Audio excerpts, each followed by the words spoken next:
Going from babysitting to empowerment. So whether this is your SMEs or your proposal team, the goal is to make everyone a little bit more independent after today's meeting. If you also have a notebook, or feel free to type, what's one goal that you would like to, or something you would like to learn coming out of today? And then if we don't address that, let's talk about it. For those who did put in questions in your registration in Zoom, I have those handy. So I'll address those, or some of those, as we go through that today as well. But write down what's a goal that you want to accomplish, or something you want to learn or help others with. If you've been doing this a while, I know most of us here, besides Miss Caroline, who's on my team, has been doing this a while. So we've led teams and led proposals. So yeah, feel free if you want to put it in the chat or just write it down, up to you. But something you want to learn today.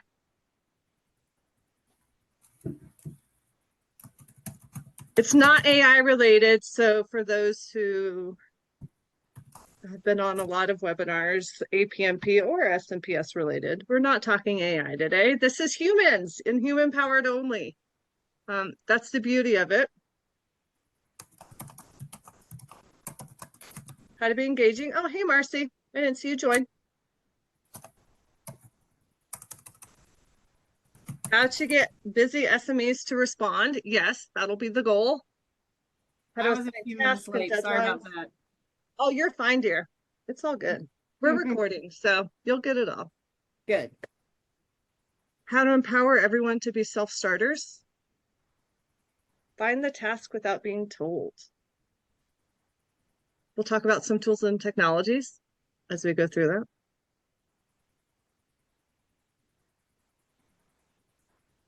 And for those who just joined, hopefully I don't get interrupted while I'm on this webinar. My husband's not home and the kids are home. So cross fingers, but Henry may be joining at some point, or one of the dogs, who knows. Okay, everyone have a goal, what they want to learn or accomplish?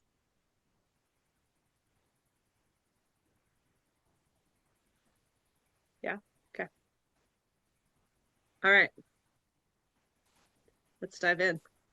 Okay, a little bit about me for those who don't know me, or don't know a bit of my background.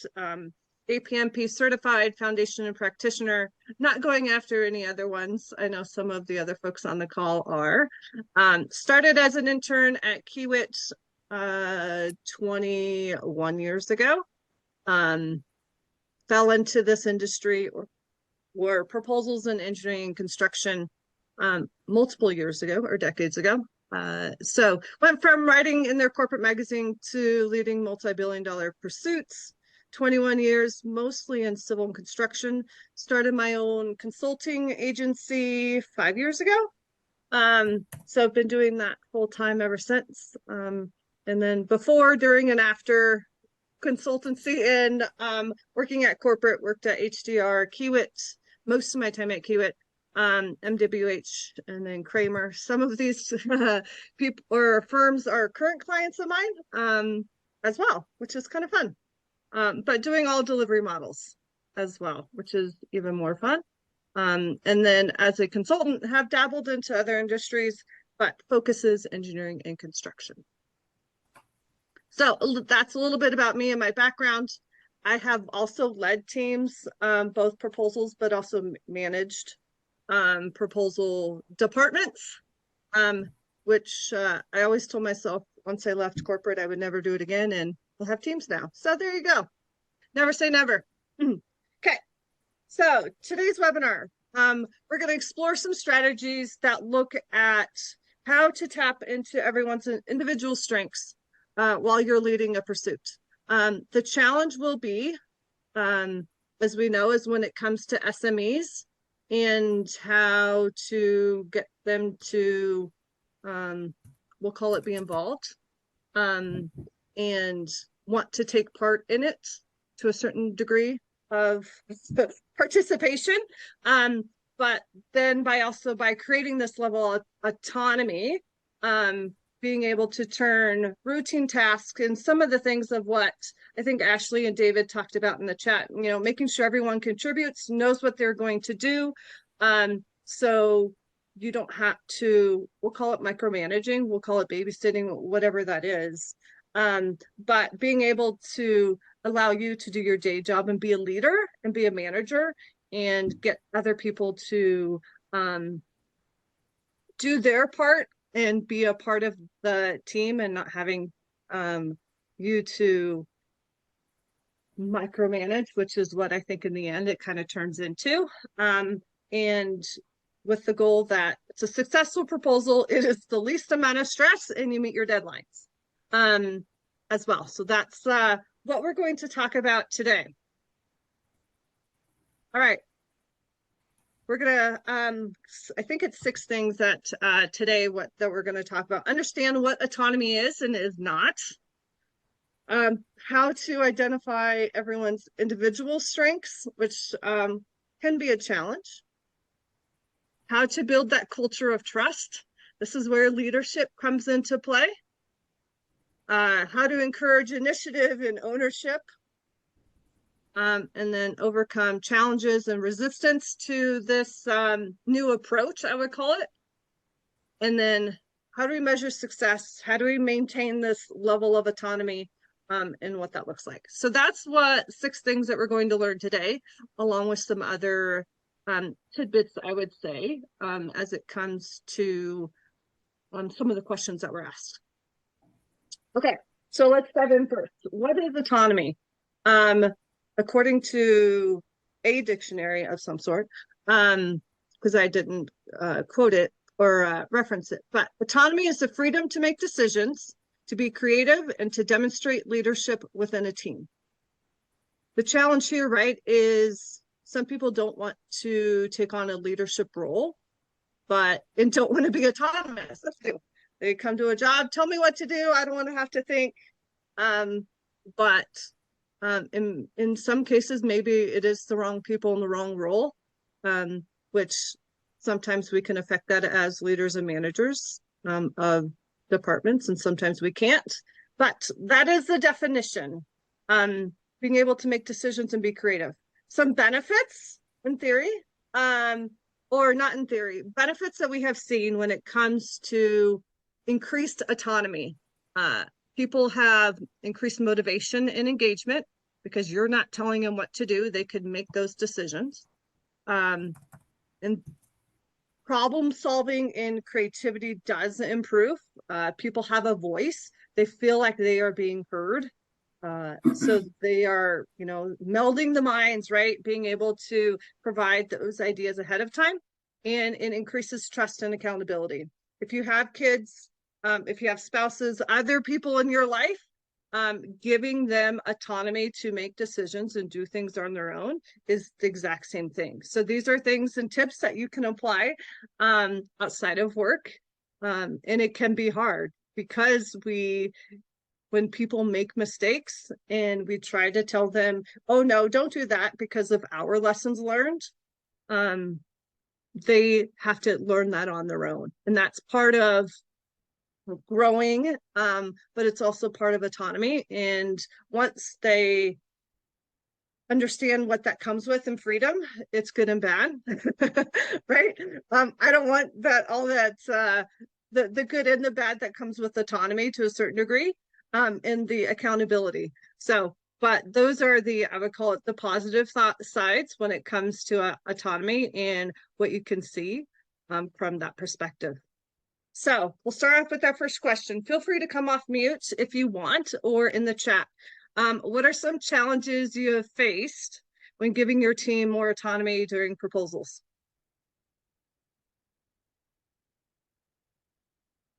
Some of the ones I have seen during my career is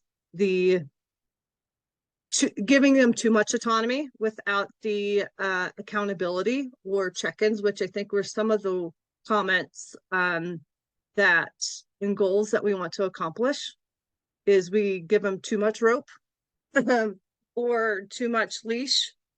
And as a leader, we need to pull back. Go ahead, Marlena. Hi, so I can share kind of a recent experience that we had with the challenge. We were working, my team and I were working on a proposal, and an SME had a technical portion to write. He wrote it and then sent it back, and it was not compliant with the prompt that the proposal was asking for. So, definitely don't want to handhold, but then you come back and it's not what what is supposed to be in here. So then you got to go back and so that's a challenge. Always, having to reiterate you have to follow and we have to be compliant, but letting them also lead and do their technical pieces without having to have us babysit them.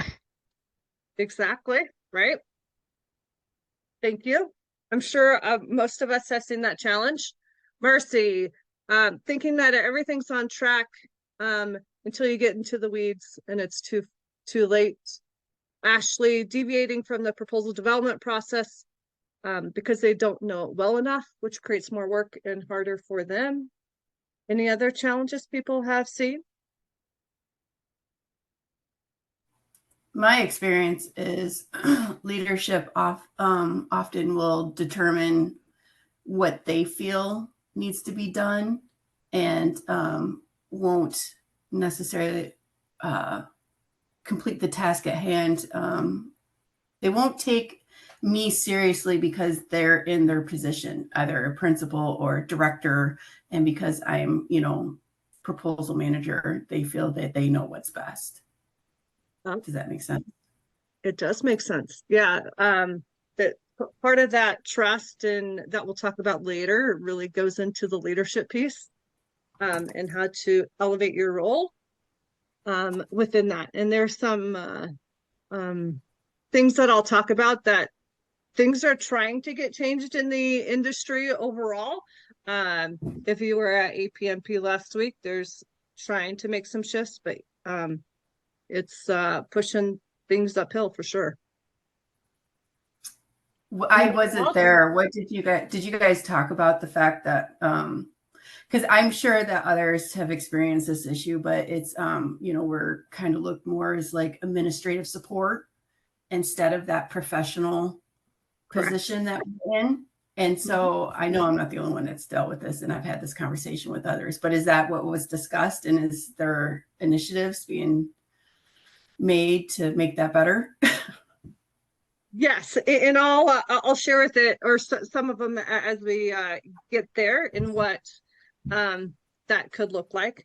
Okay. And I'll even invite you to our talk with Denver proposal managers later if you want to join Ashley and I on our recap as well. Yeah, definitely. Okay, thank you. Yeah, for sure. Okay, anybody else want to share challenges that you faced? Those are all spot on. Yep. Leah, how do we apply this even internally? Yeah, I was just kind of thinking like when you're on a team, if you're FTE or if you're in an organization and you're on a team, how I call it the concept of managing upward. It's kind of a reverse way of doing things, but it's sometimes I forget to do it for myself, but I often do it in situations where I'm dealing with SMEs that are not responsive or are kind of difficult, but I'm always looking for tips and tricks on how to address that, both with SMEs and internally on teams. Yep. Yeah.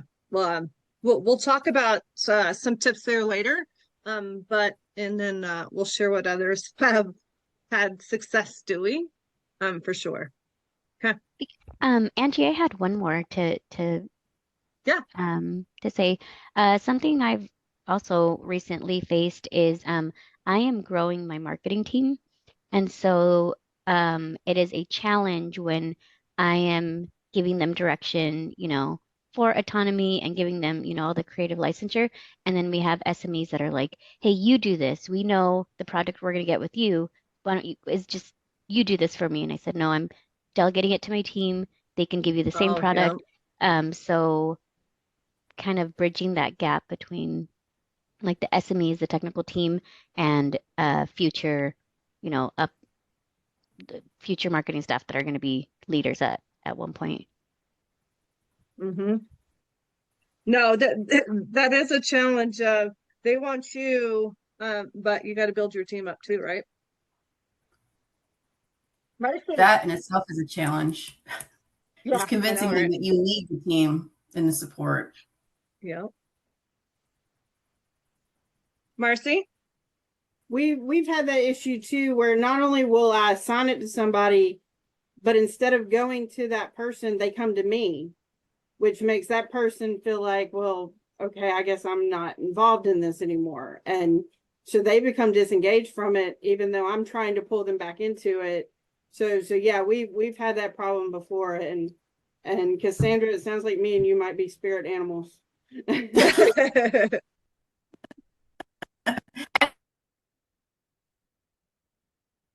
I love it. Yeah. Okay. Too many cooks in the kitchen.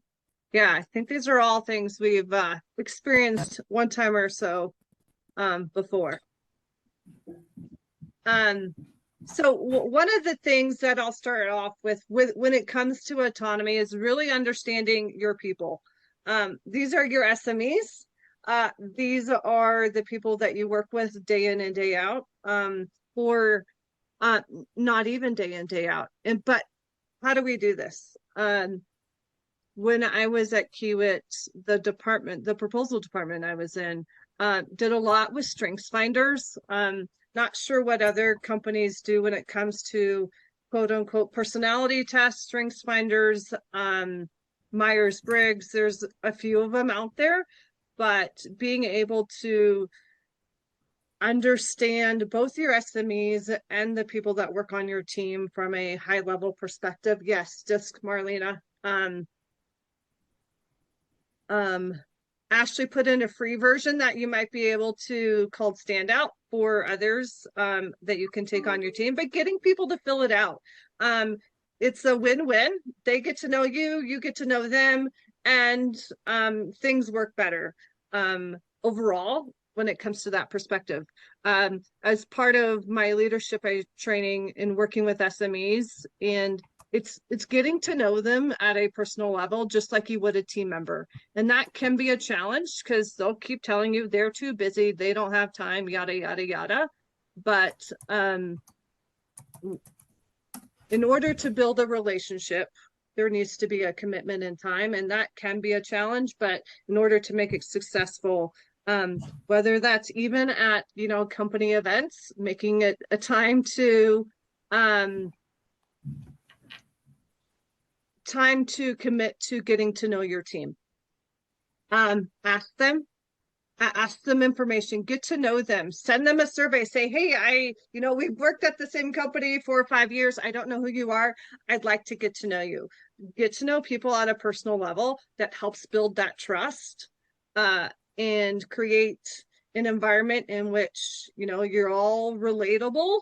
We're all humans. We're all, working on the same goal to grow our firm and company and win more work. So just ask them.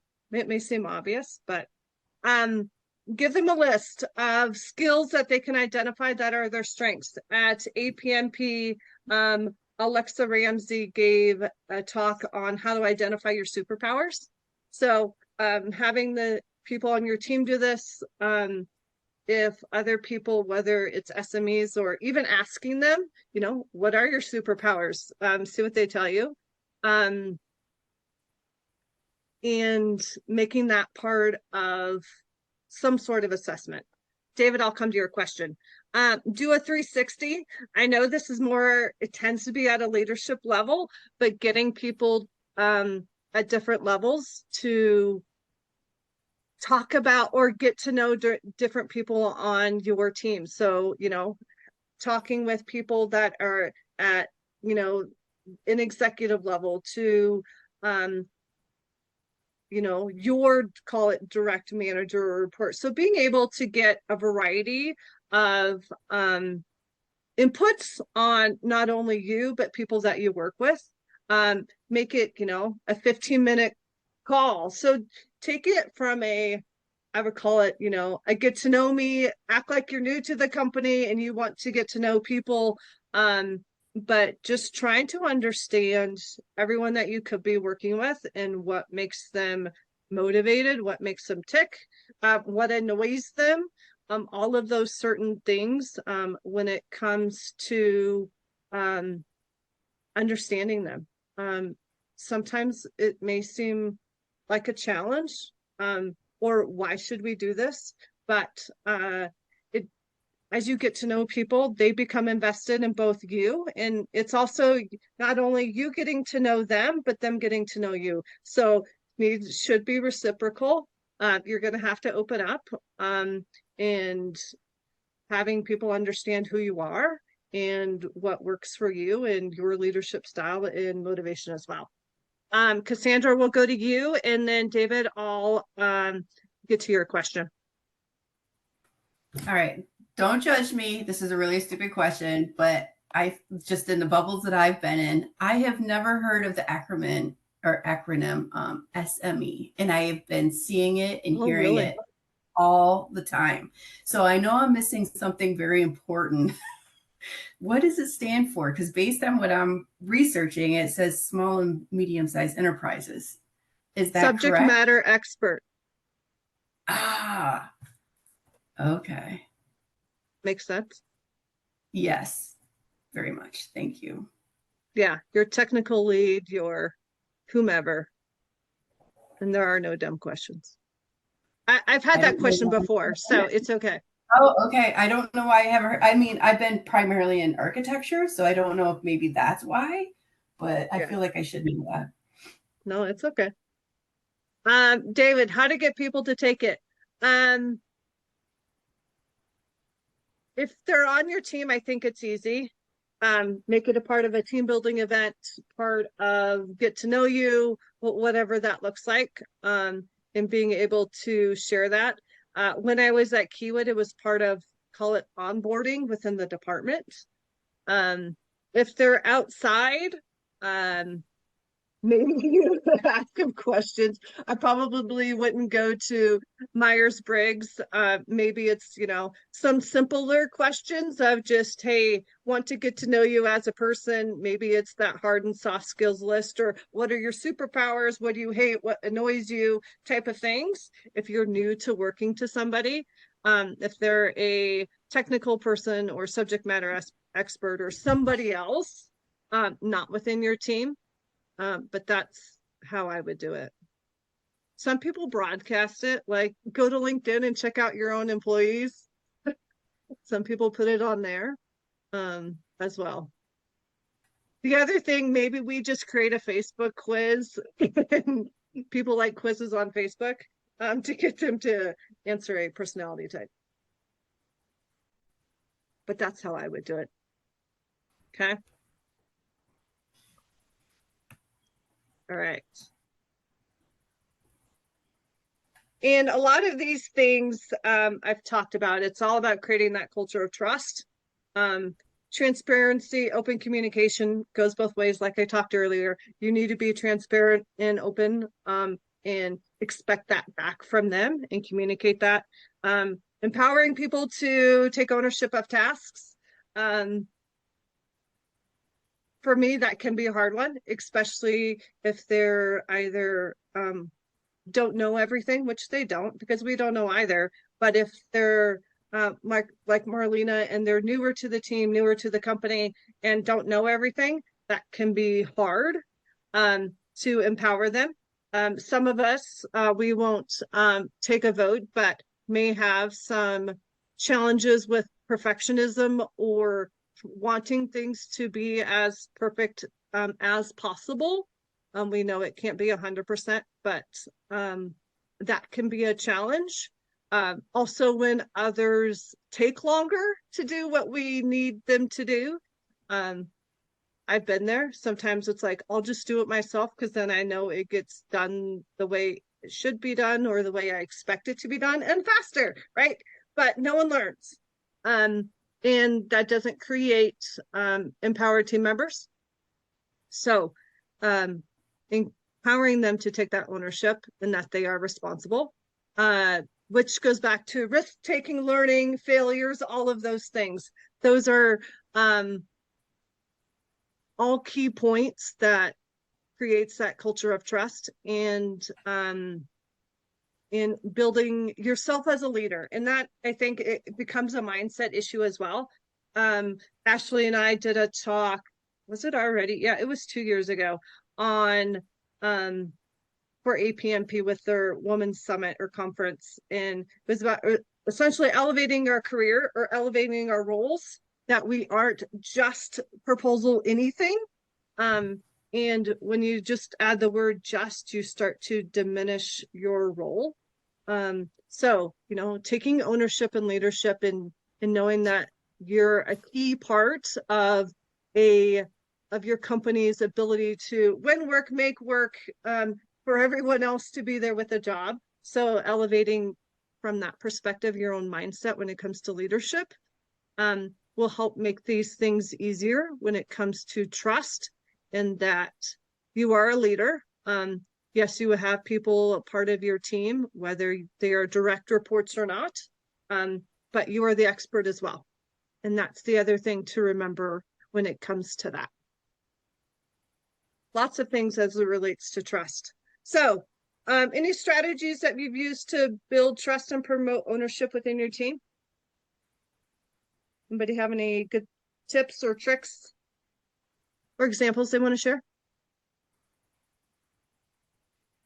For me, it's what I talked a little bit about earlier as it relates to just getting to know people at a personal level. And then also getting to know what their strengths are. So I can assign tasks and activities that focus on their strengths, and then knowing what their challenges and weaknesses are, knowing how to support them through that. Anybody else want to share anything? I don't know if compromise is strategy, but I've learned that sometimes compromising and showing them that you're making an effort, you know, kind of extending the olive branch, and then they'll kind of give in a little bit more, has helped with promoting ownership.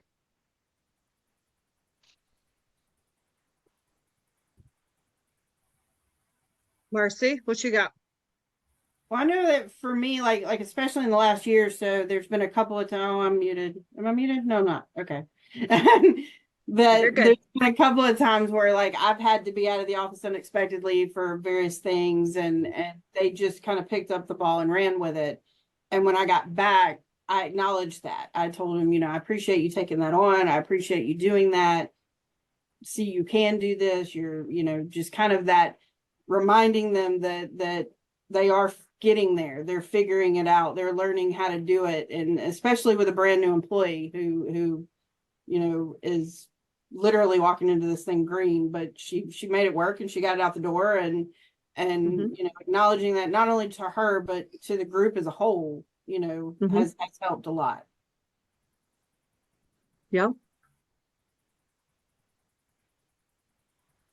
Accountability. We'll talk a little bit about that later on tools that I use to not be the bottleneck when it comes to accountability and ownership. And for me, it's all about communication and expectations, roles and responsibilities, and making sure people understand what their responsibility is within their role.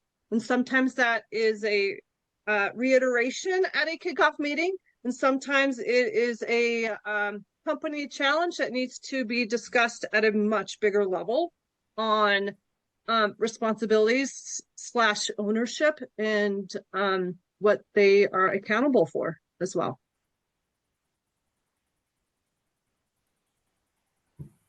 Okay. Great tips. Let's talk about, so we've talked about trust. Now, how do we delegate effectively? Part of, right, knowing your team is that we need to align the task with their strengths and interests. Sometimes this does not line up, and they need to know that.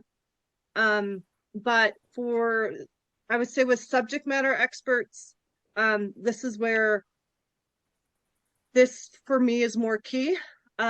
Whether that's helping develop content to begin with, so they aren't starting from a blank page, so you get back content that is in the right layout format, it's compliant, right structure, those sort of things.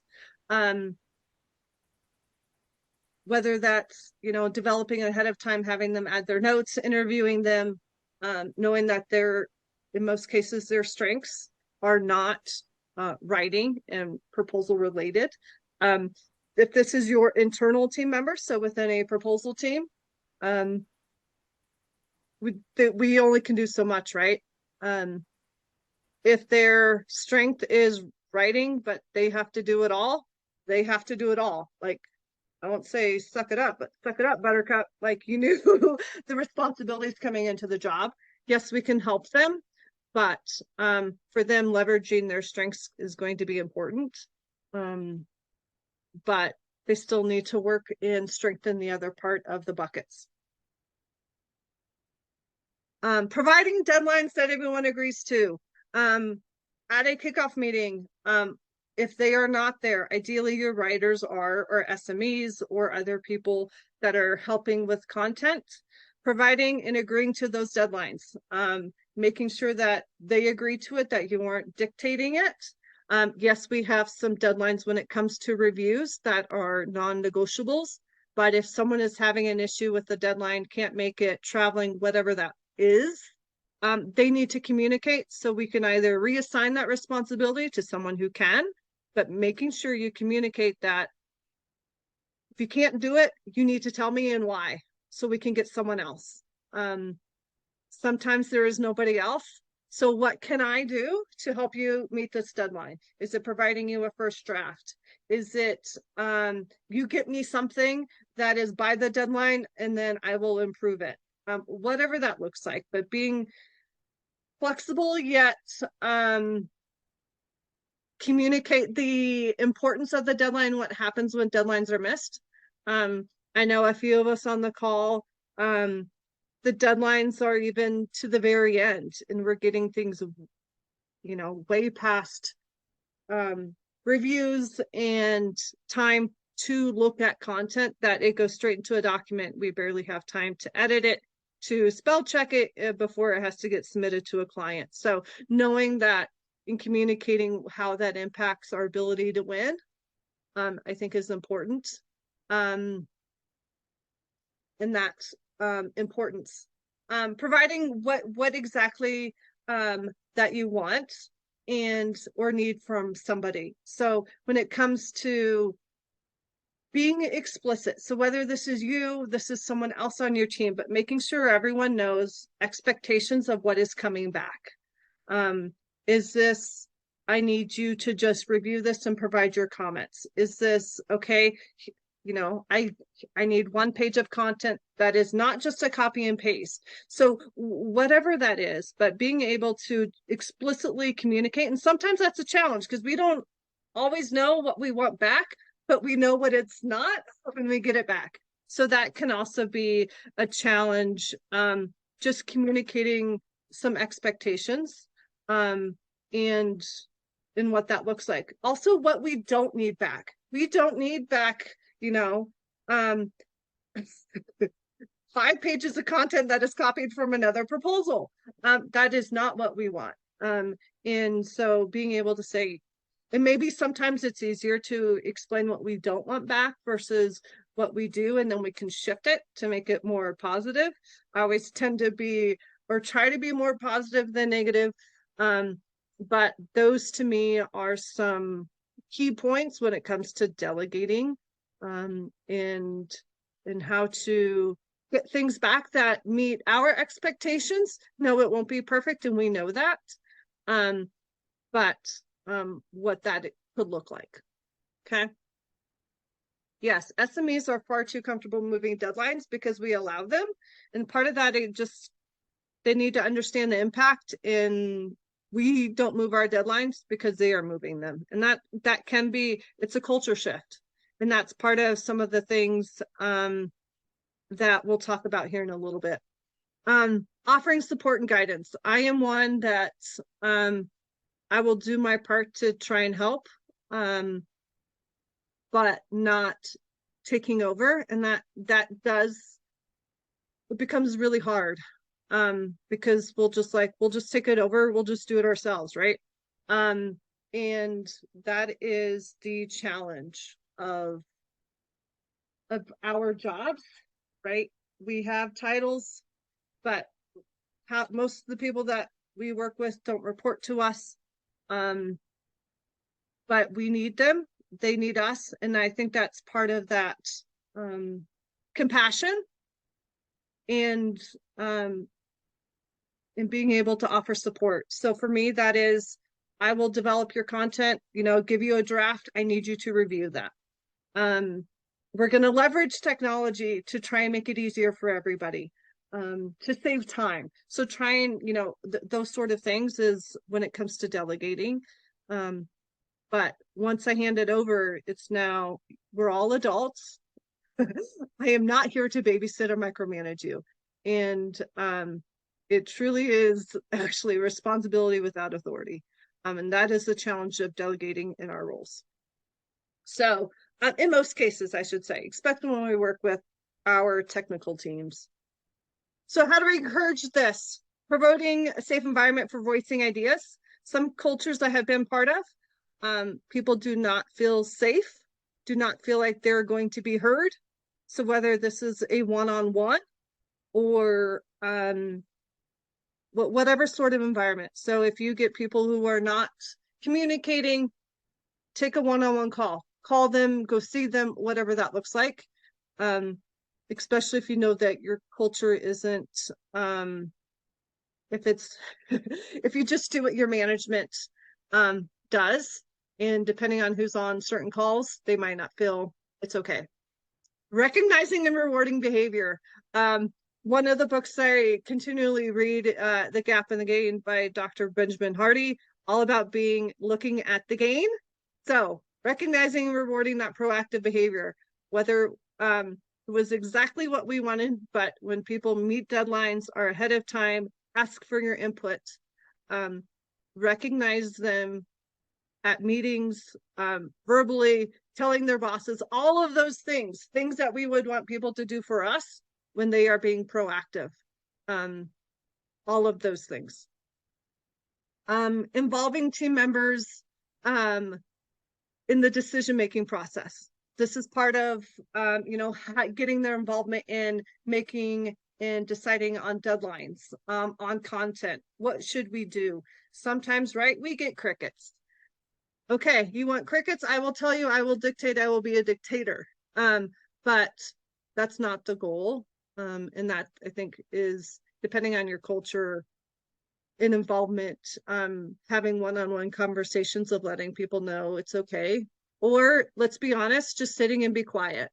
Like, I need help here, and you sit until someone says something. Someone will eventually say something.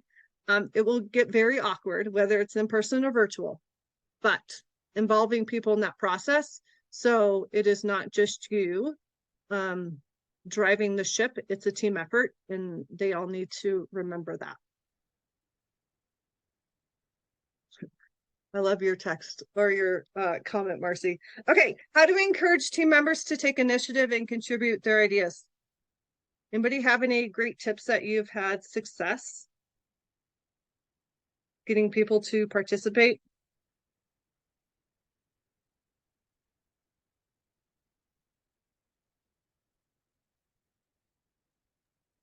I don't know about everybody else, but that's why I'm here.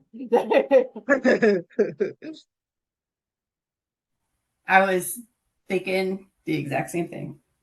Okay. I need to flip the switch. Okay. Well, let's see what else we got. Anybody have any tips yet? So we've talked about how to build trust. For me, that's a big one. building trust with somebody, getting to know them, building that relationship, things that we think we don't need to do. But for me, that's a key. The other thing, as it relates to that, to a certain degree, is I always take initiative to get to know not necessarily their job and what they have to do, but their expertise. In getting to know, doing a part to go the extra mile from a technical perspective to understand what they do, what they have to write about, to show that, we'll call it initiative, that I'm just not an expert in proposals, but I'm trying to get to know and understand and be an expert in what they do. No, I don't have the education. And I didn't go to school for what they did and haven't done it for however many years. But getting them to teach me about what they do is one thing that I have tried to do over my career. And I think that has paid dividends. And working with SMEs and being able to ask questions that they're like, oh, you do know what I'm talking about. And you are interested in just being able to ask questions from that perspective, from just teach me what you know about, what you're an expert in, so I can write about it and make it better. Marcy, you want to go first? Sure. And what as you were saying that's one of the other things, especially that I've tried to show, I guess, my team, is I understand the pressure that these guys are under, and I understand the pressure that they're having to deal with on a daily basis. And when they get an email from me, they're like, it's just one more thing I got to do. And so we probably shouldn't, but we take the initiative of, okay, here's all these pieces and parts. I can do all of these pieces, but I really need you to do this piece. Tell me how I can help you make that happen. And that seems to have helped them. I don't know if it's helped them figure out the best way to do it, or they see, okay, well, she's doing all this, so I can do this. Or, kind of gives them that, I don't know, like there's certain things we just can't do. Yeah. Agreed. Marlena? Something I do to kind of help encourage team members to take initiative for the like the SME side is I will get really excited. So when they see me excited, they get excited, and it helps with I don't know, the kind of the mundane tasks that they can be that they know they have ahead of them. So if I noticed if I can like engage them and just make it exciting, and they see that I'm all in and I'm ready, to help get this across the finish line, it definitely helps boost their engagement and them initiating. Something else I've done that seems to work is I'll ask, hey, can I pick your brain for a second, or can I get some advice? And I'll let them know from a marketing standpoint, this is what this is how I interpreted, this portion or this piece, and they'll take it'll kind of force them to take a step back and, say, well, actually, I take it as this, but that's a good point. Or, how can we mesh it together? So if they see that we're engaged heavily, they tend, at least my team, they tend to, our SMEs tend to reciprocate that and will engage pretty well. But it's just kind of you gotta go in and be excited and set the tone, and they'll follow. I like it. Those are great tips. Christy, welcome. Thank you. Sorry I was late. Yeah. It's a okay. morning. It's all good. So one of the things that I do that I didn't do in this meeting, but I'm on camera. This is a simple thing. I'm on camera all the time in all my meetings at my company because it makes a more personal connection with my SMEs, and it just makes more, that personal connection seems to bring out more from them, whether they're on camera or not. like, unless it's like a C-level meeting where Yep. everybody is off camera, I am on camera, making myself more accessible to them and inviting them in their feedback. I love it. Great tips. Anybody else?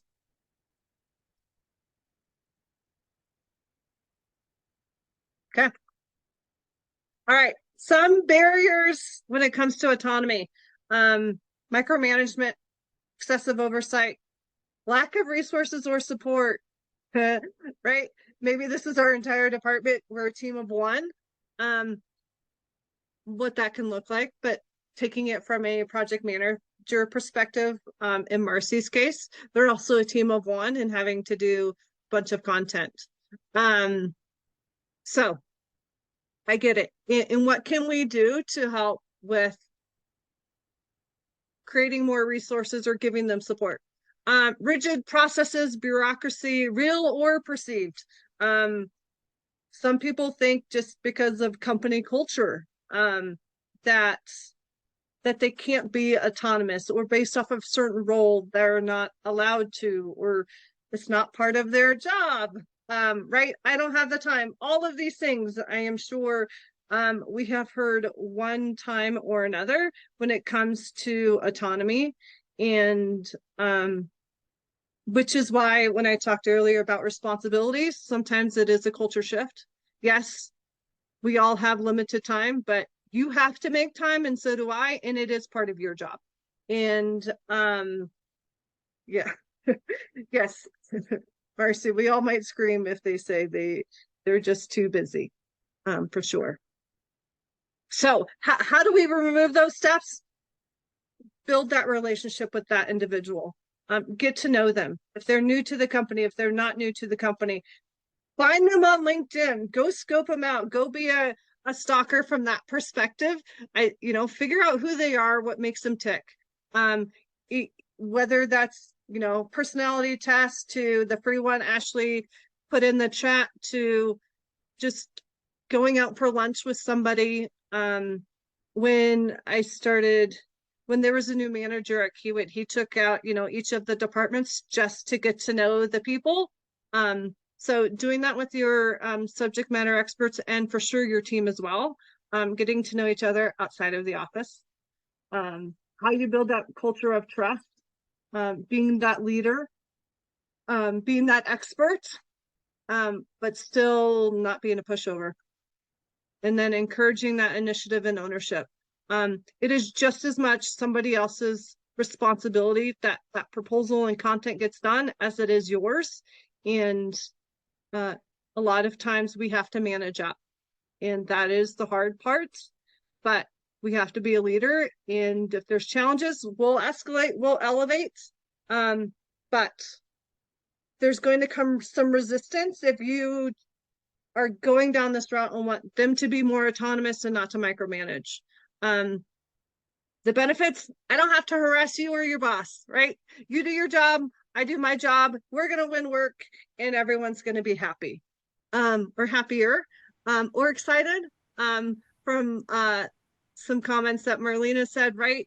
What are those benefits? Use AI, use anything. Come up with something to help sell this, because we are all, in most cases, doing a lot of things, and it's okay if it's not perfect. And that's part of some of those things. Letting your team, SMEs, team members know that things are going to be different. Communicate this. Don't operate in a vacuum. If you are going to be changing your approach and leadership style when it comes to proposals. Address any of those concerns, provide reassurance that yes, it will get better, but in the beginning, it might be a little bit more challenging than they expect. Address any concerns one-on-one with people, but also if there's a group meeting, especially with your proposal team, address it also as a team. You don't need to identify the people, but letting people know that you're hearing them, but that this will be probably more challenging in the beginning, depending on your leadership style, than it was. Cassandra. Oh, Yes, I have a question. If others have had issues with basically the leadership giving you the RFP and just expecting you guys to like handle it all. Yes. And 100%. how do you address that and prevent that from happening? I'll let you know if I figure it out. For me, it is, we'll say, and this kind of goes back to some of the APMP ideas, but that it is a team effort. You cannot do it on your own. And that and it becomes a culture shift. We have a process and there needs to be these team members involved because I can't do it.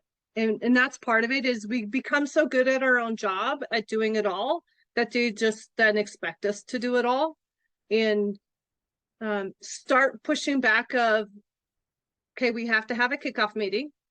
We'll put this process in place. We're going to have these reviews. But that I need the understanding and involvement when it comes to the project and business development teams of understanding the client and who they are and just, yes, I can do it, but we're going to follow these steps and this is the process. Doesn't matter if I can do it on my own or not. Because we all know in our roles that we are not being compensated to do this level of work and win work for the firm that others are. Our project managers and business development tend to get bonuses and other things tied to winning work that most of us in proposals and responses and bids are not. So if they want to do that, then we need to change our pay structure as well. And I think part of that is knowing also what your company is doing. From a pay perspective, if you want to put all this, call it pressure or responsibility on me, I need to be compensated. For one, my knowledge, two, my expertise, but just the level of commitment and priority and expertise that you're requiring of me, that you aren't requiring of others.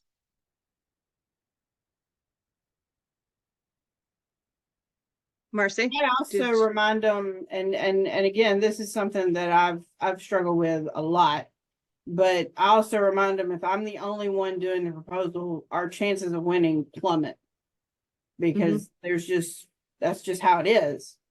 And so when they start calling out that we're not getting selected on things, I say, well, I did the last 5 by myself. Maybe you guys need to get involved. Yeah. Didn't always work, but that's the line that I take. Well, that's the issues that I've had is even when I've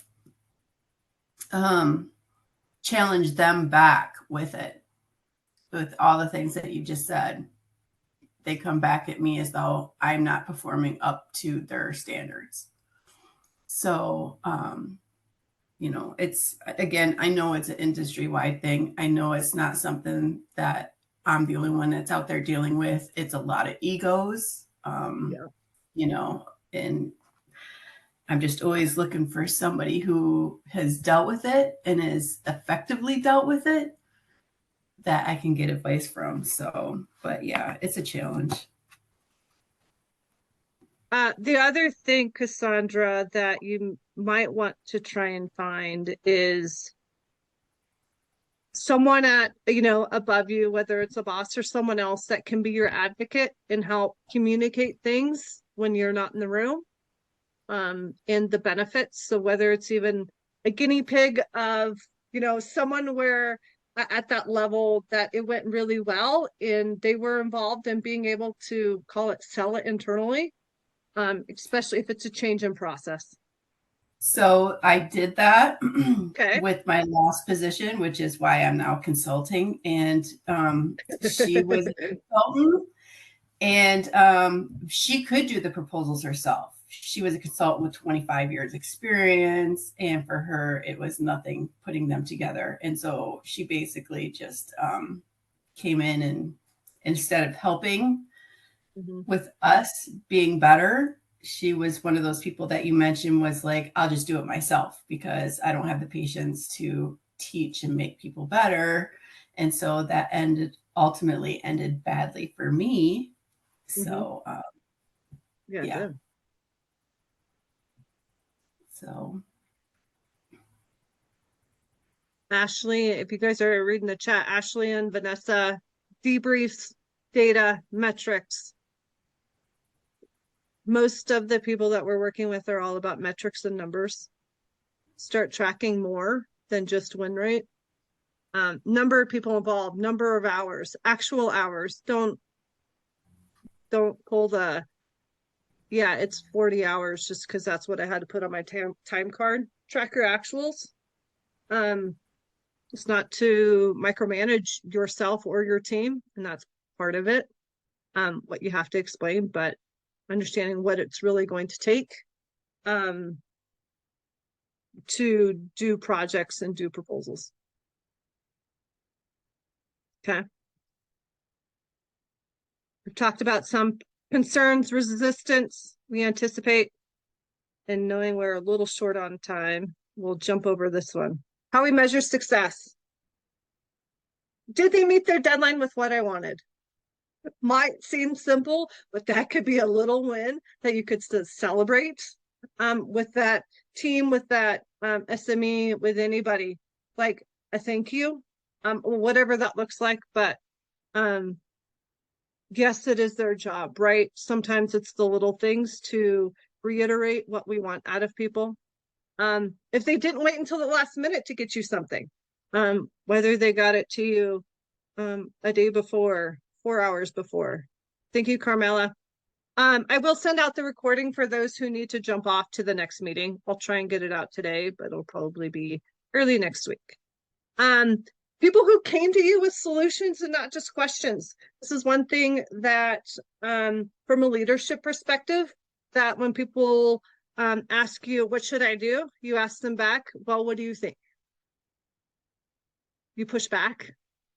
As a leader, that can be hard because we know what we would do, but we want them to be thinking on their own and being more independent and more autonomous. So that, as the saying goes, if we get hit by a bus tomorrow, will everything keep going? And know it will be a challenge if everything is going through you and you are making all the decisions in a department. Or for a proposal. So remembering it from that perspective as well, that this is yes, it is job security, but we don't always want to be the ones with all the solutions. We need a team that thinks on their own, does things on their own, and that they also bring their solutions as well. Any other success measures people would add to this list? I started with the basics. Or what I thought were basic. Something that Dewberry is incorporating with SMEs and our marketing team is identifying a succession plan and involving the next generation, so that way they are kind of in the background, seeing how a proposal, how kind of all that is ran at a high level, and then kind of they get involved more into the details. But I notice involving our junior engineers and kind of the up and comings has been very helpful because they're now learning the right way, or they're learning and they look at marketing not as administrative staff, and they look at us as professional, like our professionals with our skill sets. So that's been very, very helpful. And I always encourage to invite our younger staff so they can kind of start picking up on the good things. Awesome. I love that. Christy, what did you have? Did she jump I off? saw it was in the slide. Oh, okay. But you know what? Going above and beyond with deliverables. appropriately above and beyond with deliverables, not off the rails above and beyond with deliverables. Right.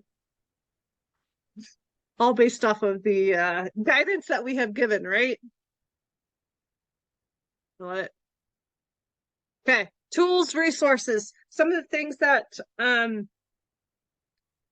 will help when it comes to you as the proposal manager or leader of being stuck in the middle, using or leveraging collaboration platforms. I've had success with some SMEs on some, and others are like, I don't need this tool sending me emails. I want you to send me the emails. And I laugh. Using platforms where you can collaborate asynchronously, and you don't have to be on calls to do that. Other project management software, I know a few firms use Asana. I don't use Trello. I try and stick with the Microsoft tools. But if you're not in Microsoft, if you're on Google or others, for me, it's not that I'm trying to think like a project manager or designer or engineer, but if it's a tool that they're comfortable with, and if it's something I have to use that makes things easier for everybody, I will use that. So for me, it's Planner, which is integrated within Teams. So tools like that we can assign tasks. It will send the reminders. We don't have to do that. Yes, there are still certain things that we do as managers who are managing proposals, but things that we can do to minimize some of the things we have to do in leveraging technology. When it comes to that, training and development opportunities, teaching our subject matter experts, yes, they may be involved in proposals, but whether this is job shadowing, something to get them to understand and know truly what the process is at your firm. If you don't have a process, create that as a team, a proposal team, a technical team.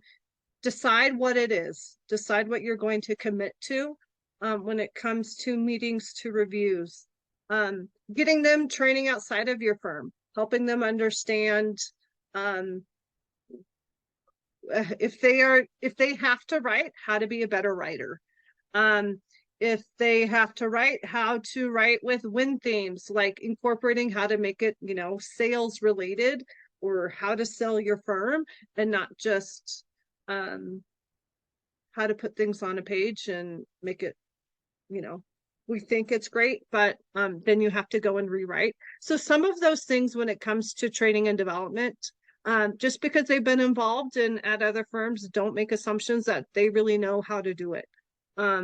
And maybe that's even a question of asking them what do they need, whether it's your own team, SMEs, whomever, what do they need to get better at doing and participating in proposals? You might be surprised how open they are.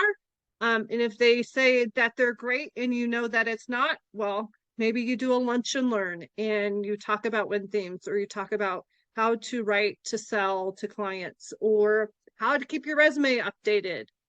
All of these certain things that we struggle with, creating our own trainings internally to help communicate some of those struggles. And yes, they will probably not attend, but guess what? You record the meeting and you can send it to them. You could send them the transcript and tell them to watch it at 1.5, and they'll be done in 30 minutes, and all of those certain things. Or send them the key points if you record it and transcribe it. Thank you, Christy. All of those things. Other tools and resources people have used with success or failure? I have one. This is Vanessa. I would often use like ChatGPT to review an email, especially if I was like frustrated or annoyed, or all the like kind of negative feelings. Well, not negative, but just like maybe I just needed a little check on how I was coming across, your tone. my tone. And I at first was like, maybe AI is not the best tool for this, but I've actually had a lot of really good feedback and success from like the platform.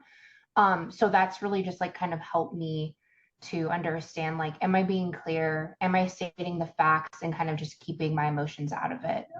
So that's one of my favorites that I like to use. It's a good tip. I like it. Anybody else? Have other tips they want to share with success? Yeah. All right. Okay, balancing autonomy and accountability, setting those clear deadlines and expectations, maintaining oversight and quality, right? We can't just step away. Some days we wish we could. Some days we have to because we're on vacation. So oversight becomes less, but allowing people to fail and to learn. And sometimes vacations are the way to do that, as Marcy talked about earlier. That there's less oversight. No, it wouldn't be as perfect if we did it, or maybe it is better. And so trying to think that it might, just because we're not involved doesn't mean that it'll be the worst. Maybe it will be better. And so trying to be positive from that perspective, in that there's still, if there's a process in place, let people manage and run the process. If there's not a process, I would encourage you to do that, because that makes everything from an expectation point of view understood. This is our steps every time. Yes, it will evolve, but these are the expectations. Doesn't matter who's leading the pursuit from that perspective. And then there's one more. Is it going to pull up? Creating that culture of accountability, responsibility. Yes, we will tend to call it rescue our subject matter experts and be the ones working late to get the proposal in. But that is making sure people understand, and that management understand, that people are missing deadlines and that there's challenges here, that you need to communicate what's going on. Because if people think if you are okay with it, they're going to continue running you over. And at some point you'll get exhausted, burnt out, all of those things. So 100%. when you're ready and done, thank you, Marcy. When you're done being ran over, then we can start creating that culture of accountability and responsibility. Sorry to interrupt, but that's one thing that I really started standing my ground on was I wasn't going to work until midnight the night before the proposal due, because others procrastinated in getting me the materials I needed to finish that proposal. And, they didn't like it, but they started to respect it after a while, because, I'm a single mom, and it's like, that's not okay to do to me just because you put other things ahead of your work. I manage my time. They need to manage theirs. Brianna. I relate a lot to what Cassandra just said, that I've kind of just more recently started finding my voice, especially now that I am a manager to someone, where I used to, be willing to work late or come in early and bend over backwards to save people, but I'm not going to put my employee in those situations. I don't agree with it. So even though my manager has allowed me to do it, it's not something I'm going to pass on. I don't think that's appropriate, and people do need to manage their time. If we can figure out a way to do it, so can they. Yep. Christy, are you still there? I thought I saw your hand raised.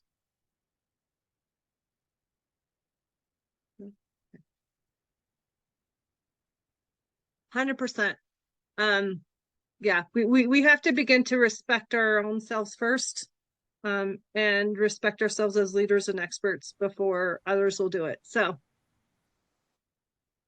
and this goes into, right, your role will change. Did you have something, Cassandra? Yeah, I did want to elaborate on that a little bit more, because although they did start to respect it, it also came back to bite me, because that consultant that I spoke of had no Yep. children, had no life except for work, and would work every day, 12 hours a day. Yeah. Which again made me look bad. So, you know, it's a give and take situation, and you got to know who you're dealing with, I guess. So when you're trying to establish those boundaries. And know that not every firm is the right firm for you.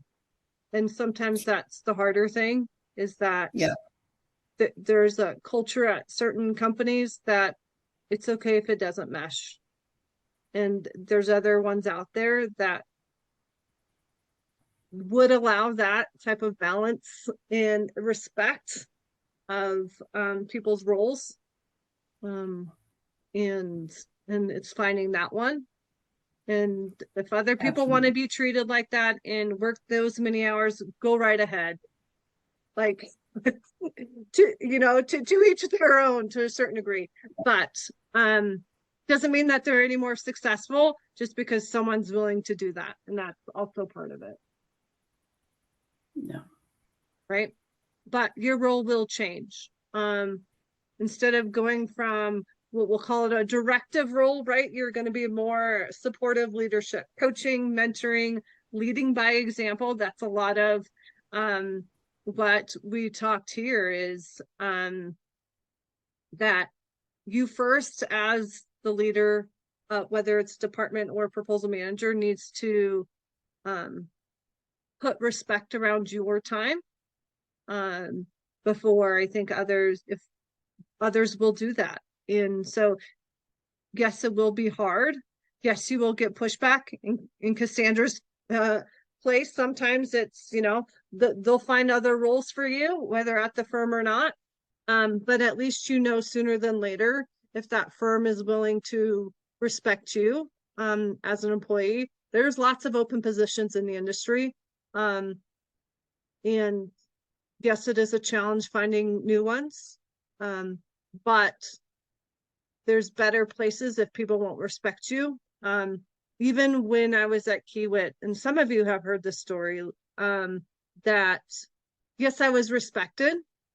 Time, not so much, because it's a little bit of, we had project managers who worked a lot, therefore we all were expected to work crazy, stupid hours. But I didn't realize how negative or crappy I was treated until I left the last and final time. And so sometimes you don't realize your mental health is so crappy until you actually get out of it. And you don't realize how bad it is. In multiple cases, I didn't think it was that bad, right? Yes, I was working. Yes, I was on the road and traveling, but knowing that I would never go back to the company now because I actually was able to see a change and a difference from that situation. So 100%. Sometimes it's finding your voice and finding who you are. And things change, right? I started that career not as a parent, not as a wife. Things change, so expect things to change also. And you got to give yourself a lot of grace in knowing that. And this guidance and support, this is also for you. So yes, you will be providing guidance and support when needed, but know that if you need it as well as a leader, and as your role changes, that you need to get it.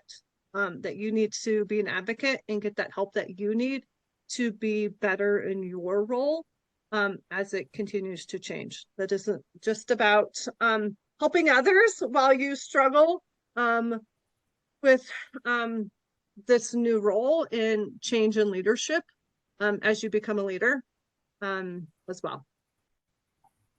So challenges, I think we've talked about a lot of them when it comes to being a more supportive leadership. So I wanted to wrap this up, as most of you know, I'm still late.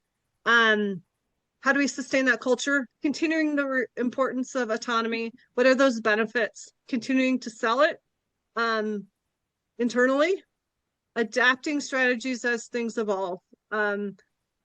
Work with different people, work with different SMEs. No one is the same. So I do change things for each SME and also for each pursuit. my case is completely different because I work with a lot of different companies.